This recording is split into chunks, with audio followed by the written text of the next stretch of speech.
Hello everyone, welcome to my channel. I hope everyone is having a wonderful day. Before we begin, please hit the subscribe button and give this video a thumbs up. General Hospital, GH, spoilers for Wednesday, April 29th, suggests that Cassius Faison, alias false Nathan West, Ryan Pavey, will decide it's time to send Rocco Falconeri, Finn Carr, out of Port Charles. Willow Kane, Caitlin McMullen, will also learn some disturbing information regarding Drew Kane, Cameron Matheson. So, let's talk about what to expect. For openers, Michael Corinthos, Rory Gibson, will tell Carly Spencer, Laura Wright, that he has finally worked out how to control Willow.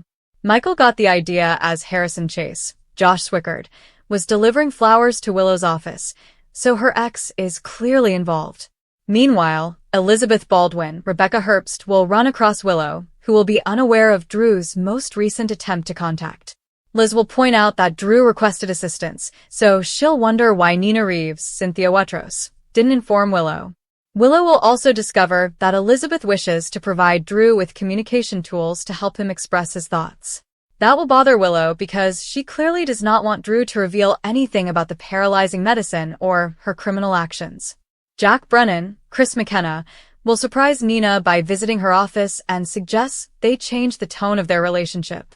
Nina will most likely be surprised to learn that Willow has summoned Brennan for some negotiations. While Curtis Ashford, Donnell Turner, confides in Laura Collins, Jeannie Francis, Jocelyn Jacks, Eden McCoy meets up with Lucas Jones, Van Hansis, and learns some scandalous information. Lucas may drop further indications and alert Jocelyn about Carly's infidelity on Brennan after implying that Jocelyn is correct to question Carly's actions. Jocelyn may understand Carly's relationship with Valentine Cassadine, James Patrick Stewart, is more than just a criminal partnership. Next, Lulu Spencer, Alexa Havens-Bruning, becomes concerned when she discovers Britt Westbourne, Kelly Thiebaud, is now aware of Rocco's shooter secret. Lulu might possibly hear about Britt scaring Rocco on GH recently, as she'll be furious on Wednesday's episode. However, Lulu may be upset with Nathan when he insists on sending Rocco away for his own good. Although Lulu will not approve, Nathan may claim that it is the only way to keep Rocco from telling anyone else. According to General Hospital teasers, Lulu and Nathan will debate regarding Rocco's future, so don't miss what's coming up on the ABC drama. The afternoon sun streamed through the blinds of the Spencer home in Port Charles, leaving lengthy shadows on the living room floor. Lulu Spencer paced back and forth, her hands clenched at her sides, unable to grasp the magnitude of all that had occurred in recent weeks. Her son, Rocco Falconeri, had been keeping a dreadful secret, one that, if revealed, would devastate their family. The shooting incident involving Ross Cullen left scars not just on the victim, but also on Rocco's young conscience. He had revealed bits of the truth to people closest to him, but the entire narrative remained hidden beneath layers of protection and deception. Nathan stood beside the window, his broad shoulders tensed. To the outside world, he was Nathan West, the man Lulu had warmly welcomed back into her life after years of absence and presumed death. But beyond that familiar face and reassuring grin was Cassius Faison, a man whose motivations were far more complex and dangerous than anyone knew. He observed Lulu closely, his mind whirling with computations. The walls were closing in. Britt Westbourne had already confronted him with Rocco's participation, her angry words ringing in his ears like warnings he couldn't dismiss. Rocco knew too much, and if the truth came out, it would not only destroy the boy, but also expose Cassius himself. "We can't keep pretending everything is fine," Cassius murmured finally, his voice low and measured, with desperation running through every syllable. He turned away from the window and met Lulu's burning gaze. Rocco is struggling. He's carrying this burden alone, and it's eating him alive. The guilt, the fear, it's only going to get worse if he stays here in Port Charles. Lulu stopped pacing, her eyes narrowed. "What are you saying, Nathan?" "He's my son. "This is his home. Where else would he go?" Cassius took a step closer, choosing his words with the precision of a man who had spent years perfecting deceptions. "We have to send him away. For his own good. A boarding school, maybe overseas. Somewhere quiet where he can heal without the constant reminders of what happened that night. without the risk of someone like Cullum circling back for revenge. The longer he stays, the more danger he's in, not just physically, but emotionally. He's a kid, Lulu. He shouldn't have to look over his shoulder every day. The words floated in the air like a challenge. Lulu's cheeks flushed with disbelief and growing rage. Send Rocco away? The thought hit her like a physical punch. After everything she had battled for, rebuilding her life, reconnecting with her children, surviving the instability that Port Charles seemed to thrive on, this man, the one she believed she could trust again, was advising her to pack her son away like an annoying problem to be dealt from a distance. Are you serious right now? Lulu's voice became angry and dubious. Rocco has been through hell, yes, but uprooting him? Sending him away from his family, from his support system? That's not protection, Nathan. That's abandonment. I won't do it. I can't believe you'd even suggest it. Cassius sighed, running a hand through his hair in a convincingly frustrated gesture. Inside, his mind whirled. He needed Lulu to understand reason, or at least his interpretation of it. The shooting secret was no longer simply Rocco's. It was a thread that could unravel the entire facade he had crafted. If Rocco snapped under strain and told Dante or someone else the whole story, it would raise doubts about how Nathan had placed himself so seamlessly into the aftermath. Cassius had established himself as the guardian and constant presence, but one wrong move and the Faison name, his true legacy, would poison everything. I'm not saying this lightly, he added, his tone softening to almost pleading. I've seen what secrets like this do to people. They fester. Rocco looks at me sometimes like he's waiting for the other shoe to drop. Britt already knows pieces of it. She's pushing, asking questions. If she digs deeper, or if Cullum recovers enough to start talking, Lulu crossed her arms, her body rigid. Britt? What does Britt have to do with this? And since when do you and she discuss my son's private struggles? Nathan, you've been acting strange ever since you came back. Distant 1 minute, overly involved the next. I thought we were building something real here, but now you're talking about shipping Rocco off like he's excess baggage. The argument quickly escalated, voices clashing in the small room. Lulu's mother instincts became intense and protective. She remembered Rocco waking up from nightmares, and how his little face had aged with worry much beyond his years.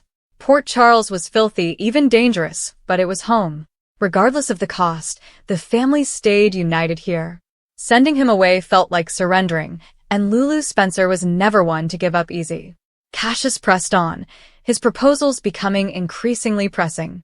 He conjured images of elite academies in Europe, places with trauma counselors, and situations where a youngster might reinvent himself without the shadow of a shooting looming over him. It's just temporary, he reassured her. Just until things calm down. Until we know Cullum isn't coming after anyone connected to that night. Rocco deserves a chance to breathe without fear. But Lulu wasn't convinced. Her rage grew with each syllable, spurred by suspicions that had been festering for days. Why was Nathan so desperate to take Rocco out of the equation? Was it genuine care for the youngster, or was there something more going on that Nathan didn't want revealed? She recalled Britt's pointed remarks and how Nathan had evaded queries regarding his abrupt presence. Doubt crept in, cold and unpleasant. Meanwhile, across town at General Hospital, the sterile hum of monitors and the quiet shuffle of nurses' shoes caused a different level of stress. Willow Kane sat in a quiet corner of the waiting room, hands clasped tightly on her lap. She had expected routine updates, possibly another round of managing the complex web of her marriage to Drew and the custody disputes that loomed like storm clouds. Instead, Elizabeth Baldwin approached Willow with a glance that sent shivers down her spine. Elizabeth's look was a careful blend of professional concern and something sharper, urgency. She'd just spent time with Drew Kane, attentively monitoring his condition. The guy who had once been so energetic, politically ambitious, and personally determined now lay mostly immobilized, his body betraying him in ways that left more questions than answers. But Elizabeth had observed the tiniest cues, purposeful blinks, faint motions that were not random. Drew was attempting to communicate. He was seeking for assistance. Willow, I need to speak with you about Drew. Elizabeth began, bringing up a chair so they could converse discreetly. Her voice was steady, but heavy. He's been signaling. It's not just random. There's intent there. He wants to convey something important. I mentioned it to Nina already, suggested ways we might upgrade his communication options, but I think you should know. He's been trying harder lately. Whatever happened to him, he's fighting to be heard. Willow felt the color disappear from her face. Alarming didn't begin to describe the rush of panic that swept over her. Drew begging for assistance? The consequences were terrible. She had tried so hard to keep the narrative around his health intact, the myth that protected her secrets, her children, and her frail new reality. If Drew could find a way to communicate coherently, if he could tell the truth about the paralytic and the events that led to his current state, everything she had created would crumble. I don't understand, Willow said, her mind scrambling to regain control. He's stable, right? The doctors said recovery would be slow. What kind of help is he asking for exactly? Elizabeth examined her intently, her nurse's intuition catching up on the undercurrent of worry.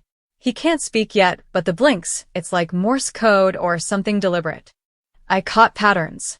He's frustrated, Willow. Angry even. And he mentioned your name in one of the few garbled attempts earlier. Or at least it seemed that way. Nina kept some of this from you, I think, but I believe in full transparency, especially with family. The mention of Nina heightened Willow's fear. Her mother-in-law had meddled again, concealing information that may tip the power balance. Willow's thoughts returned to the dangerous bargain she had made with Jack Brennan, the payments and promises exchanged to keep damning evidence, such as traffic camera footage, buried. Drew could point fingers directly at her if he recovered his voice, or even half mobility.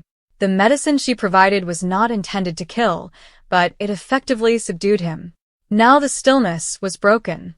Willow's hands trembled slightly as she digested the information. She had always portrayed herself as a dedicated wife and caring mother struggling for her family's stability. But underlying that polished appearance was desperation stemming from loss and control. Losing Wiley and Amelia to Michael or others in an ongoing custody battle was unfathomable. Drew had become a threat to that stability, with his goals, secrets, and rising suspicions. Keeping him contained seemed like the only option. I need to see him, Willow stated abruptly, getting up with false serenity. If he asks for help, I should be there, as his wife. Elizabeth nodded, but her eyes were skeptical. Of course. But Willow, if there's anything you know that could help his recovery, anything at all, now might be the time to share it. He's suffering in there. As the two ladies headed toward Drew's room, the hallway seemed longer than usual. Willow's head swirled with possibilities. She'd have to pay Brennan another visit and be more insistent on assurances. Perhaps she could use her influence more effectively. Drew's accusatory gaze on her triggered new waves of worry in her. She loved her children more than anything else. Love had already led her to extremes, and it would again if required. Drew lay propped up on pillows, his gaze locked on the ceiling. When Willow entered, something changed in his expression. A glimmer of familiarity blended with something deeper. Elizabeth excused herself to give them solitude, but not before taking one last, anxious look at Willow. Drew, Willow said quietly, approaching the bed. Her voice was gentle, tinged with the feigned worry she had honed. Elizabeth said you've been trying to communicate. If you need help, I'm here. Tell me what you want. His eyes moved methodically, blinking in a pattern that Elizabeth had partially translated. It wasn't evident yet, but the intensity was undeniable. Drew was fighting back, while being confined in his own body. He had been putting the pieces together, the arguments, his suspicions about Willow's dealings, and how she had secluded him under the guise of care. This isn't over, his signals appear to shout, even if the entire message remained encrypted for the time being. Willow felt her gut twisting. She grabbed for his hand, which appeared delicate on the surface, but felt like a lifeline she was frantically clutching. Whatever it is, we'll face it together. For the kids. For us. But within, she was calculating escape routes, new friendships, and strategies to guarantee Drew's help never turned into evidence that could destroy her. Elizabeth's unsettling revelation had shaken her to the core, forcing her to recognize how tenuous her power was. Back at the Spencer house, Lulu and Cassius's dispute remained heated. Lulu had walked to the kitchen, slamming cabinets and pouring herself a drink of water, anything to relieve her rage. Rocco was upstairs, probably doing schoolwork or lost in his own unhappy thoughts. The last thing he needed was his mother and Nathan, turning his life into a battleground. "You don't get to decide this," Lulu retorted, rounding on him. "You're not his father. Dante is. And even then, this is my call as his mother." Rocco needs his family around him, not to be shipped off to some anonymous school where he feels abandoned all over again. Cassius leaned against the bar, his patience wearing thin. He expected resistance. Lulu was nothing if not fiercely loyal, but the extent of her rage astonished him. "I'm trying to protect him, Lulu. Protect all of us. If the truth about that shooting comes out, Rocco could face real consequences. Legal ones, emotional ones. Cullum has connections. Revenge isn't off the table. And what about Britt? She's already sniffing around, asking me questions I can't answer without risking everything." Lulu's eyes widened. "Britt again. You two seem awfully chummy lately for people who barely tolerated each other before. What's really going on here, Nathan? Because it feels like you're more concerned with covering tracks than helping my son heal." The accusation hit hard. Cassius straightened, his facade crumbling just slightly. He couldn't afford for Lulu to delve too far. His identity as Cassius Faison was a well-held secret, linked to old family feuds and fresh chances in Port Charles. Impersonating Nathan had provided him with access, leverage, and even the opportunity to make a true relationship with Lulu. But Rocco's secret threatened to topple everything. The youngster had seen too much and heard too many casual comments in the aftermath. Sending him away would create distance, both literal and emotional, allowing Cassius to consolidate his story or tie up loose ends. "I love you, Lulu," he added, with genuine emotion. "That's why I'm pushing this. Rocco is bright, resilient, but he's a kid. Kids break under pressure like this. A change of scenery could save him from spiraling." Lulu shook her head, tears of frustration shimmering in her eyes. "Love doesn't look like exile. It looks like standing beside someone through the mess. If you're so worried, help me find real solutions here, therapy, talking to Dante, whatever it takes. But don't ask me to send my child away like he's a problem to solve." Their voices carried upstairs, where Rocco sat on his bed, headphones half on, pretending not to listen. He'd overheard enough crumbs in the last several days to know the adults were unraveling. The weight of what he had done that night, the gun fired in panic or confusion, was continually on his mind. A part of him wanted to disappear in order to escape the guilt. Another part dreaded being alone with it even more. Nathan's suggestion resonated in his head, both alluring and horrifying. In another area of town, Michael Corinthos privately conferred with Carly, explaining a scheme that had been developing for weeks. Willow's behavior had crossed a threshold that could not be ignored, and he was determined to keep his children safe. The news of Drew's illness and Willow's involvement, however indirect, spurred his determination. But that was a war for another time. Elizabeth returned to her station and checked Drew's chart with fresh eyes. His indications were getting increasingly consistent. Help was on its way, whether Willow liked it or not. She took up the phone to make a second call, determined to advocate for her patient. Willow waited at Drew's bedside longer than she intended, her mind racing. The startling revelation had changed everything.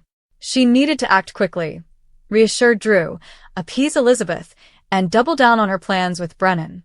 One incorrect move, and the house of cards would collapse. Her children were worth every danger and lie. Drew's eyes bore into hers with silent accusation, and she wondered how long she could sustain the illusion.